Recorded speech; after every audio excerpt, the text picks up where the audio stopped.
સુરત શહેરના છેવાડે આવેલા ઉન વિસ્તારમાં લીવ એન્ડ લાયસન્સથી ચાલતી હોસ્પિટલનો કરાર સમાપ્ત થયા બાદ પણ ખાલી નહીં કરતા સંચાલક ઇકબાલ કોર્ટમાં જતા કોર્ટે મનાઈ હુકમની દાદ નહીં આપતા ભિન્નાયેલા ઇકબાલ દ્વારા જમીન માલિક પર હુમલો કરવામાં આવ્યો હતો।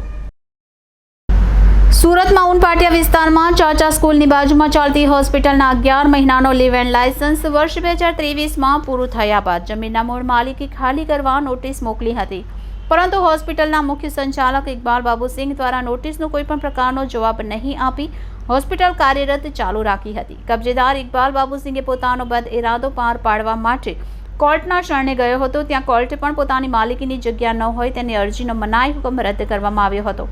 હુકમ થયા પછી જમીનના મૂળ માલિક ઇકબાલને પોતાની જગ્યા ખાલી કરવાનું કહેતા ઇકબાલ છંછેડાઈ ગયો હતો અને મૂળ માલિક અને તેના સગાવાળાઓને મારવાનું શરૂ કર્યું હતું।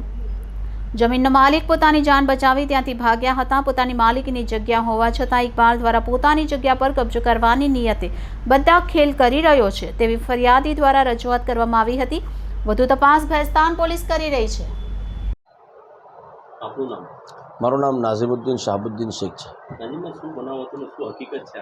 હકીકતમાં એવી છે સાહેબ કે મારી સિટી સર્વે નંબર 777-78 માલિકીની અમારી માલિકીની જગ્યા છે, જેમાં 1, 2, 3, 4 દુકાન નંબર આવેલી છે, જે અમે ઇકબાલ બાબુસિંહ બનખાનને આપેલી હતી 11 મહિનાના લીવ ઇન લાયસન્સથી।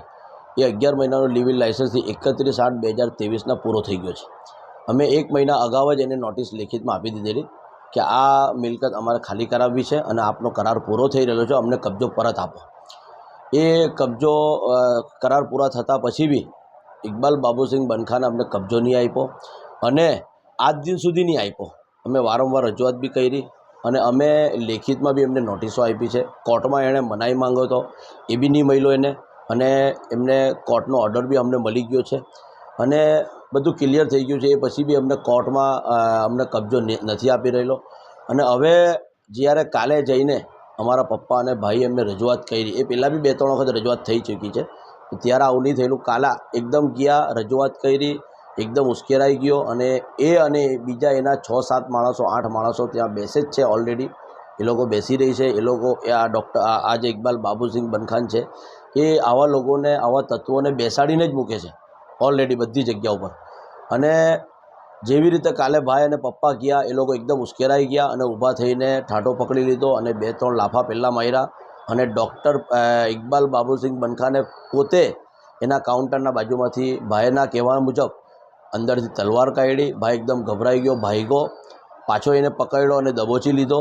આ બધું સાંભળી અમારા ફૈયાઝભાઈ છે, બાજુ અમારા કાકાના છોકરા છે, એ ત્યાં બાજુમાં જ રહે છે, પપ્પા બહાર ભાગી ગયા। એ જોઈને ભાગ્યો, દોડ્યો, એના ઉપર હુમલો થયો। એ ભાગીને દાદર ચડી ગયો ઉપર અને એના ઉપર ત્યાં જઈને હુમલો થયો।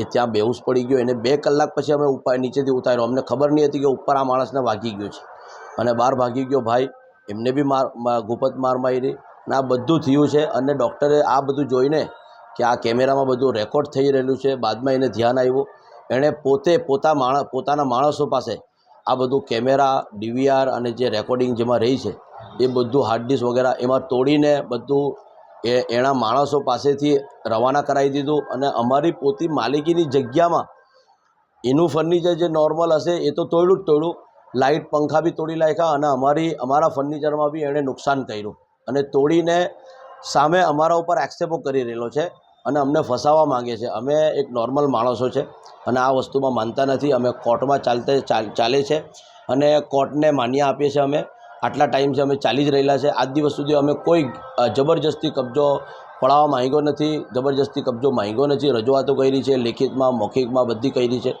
પણ એમણે આ બધું માણસોથી કરાવ્યું છે, જાતે રહીને કરાવ્યું છે અને જાતે ચાલીને આ બધું કરીને જાતે ચાલીને અમારા સામે પોતાની ગાડીમાં બેસીને ત્યાંથી એ ફરાર થયો છે અને જઈને અમુક કોઈ નેત્રી કે મેત્રી કોઈ હોસ્પિટલ છે ત્યાં જઈને એણે એડમિશન લીધું અને અમને ખબર પડી વિડીયોના મારફતે કે આજે એ અમારા ઉપર આક્ષેપો કરી રહેલો છે કે આ લોકોએ અમને માર્યા છે, બરાબર છે। એ તદ્દન ખોટા આક્ષેપો છે અને એ ડૉક્ટરનું કામ જ એ છે। એ પહેલાં અગાઉ બી એમના ઉપર કેસો બની ચૂક્યા છે, છેડતીના કેસો બની ચૂક્યા છે, એ અગાઉ બી બીજા 2-3 કેસો બની ચૂક્યા છે। એટલે એમનું આ કામ જ છે, મતલબ છેડતી કરે છે કે બધું બીજા બધો કેસો ઓલરેડી છે, તમે પાછળ જઈને જોઈ શકો છો પાછળના રેકોર્ડમાં.